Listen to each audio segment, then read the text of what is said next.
Monsieur Najib Lahlou, bonjour. Bonjour. Alors on vous connaît en tant qu'écrivain et éditeur de plusieurs tomes qui ont un lien direct avec la diaspora marocaine. Alors dites-nous de quoi s'agit-il?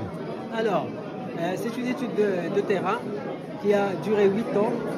Une étude de terrain qui a duré 8 ans. 8 ans. Très bien.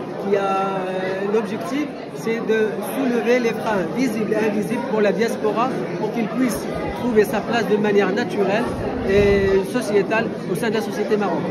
Et cela avec plusieurs solutions. Avec un esprit de solution, avec une approche distanciée et professionnelle et avec bienveillance parce que c'est destiné à toutes les personnes en fait qui ont une certaine fibre humaine et amicale avec le Maroc. Très bien. Avec le tome 1, je traite la société marocaine et le bilan identitaire. Un bilan identitaire. Voilà. C'est-à-dire, je pousse le lecteur à se demander qu'est-ce que ça veut dire être marocain et c'est quoi ses liens avec la société marocaine. Donc ça c'est le tome 1. Le tome 2 c'est la famille. Tome 2 qui est beaucoup plus imagé. Alors, il y a un lien direct, j'imagine, on voit la parabole. Tout à fait, parce que je traite toutes les facettes de la société marocaine, toutes ses contradictions, mais aussi toutes, je dirais, les coutumes plus ou moins intimes de la société marocaine. Comme ça, la diaspora ou quelqu'un qui vit à l'étranger, il va tout de suite, je dirais, décoder la famille marocaine. Comme ça, il va faire sa vie d'une manière un petit peu naturelle. Celui-là, c'est le tome 3, le tome 3 oui. C'est le travail, et c'est pareil, c'est la même logique, où je traite le marché formel, informel, la mentalité de l'administration, mais d'une manière, encore une fois, professionnelle et distanciée.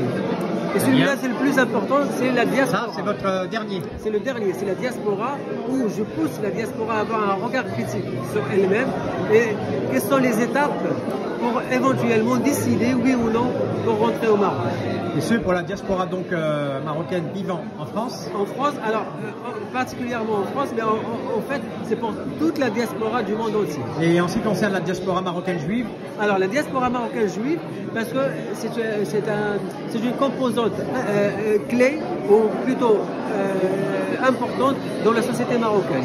On a grandi avec les Marocains de confession juive, on a les mêmes approches patriotiques, on aime tous notre cher roi. Ils sont tout autant marocains que les Marocains nés marocains. Tout à fait, on est fiers.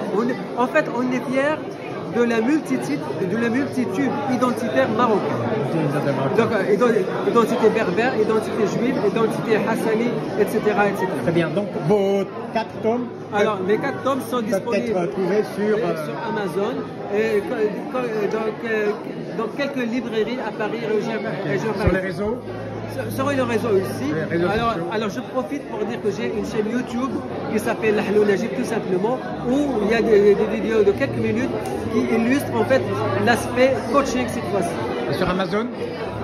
Non, une chaîne YouTube. Une chaîne YouTube, hein. C'est votre chaîne YouTube? Tout à fait. Sur laquelle il faut s'abonner. Voilà, Lahlou Najib tout simplement. Très bien. Monsieur Najib Lahlou. À bientôt. À très bientôt.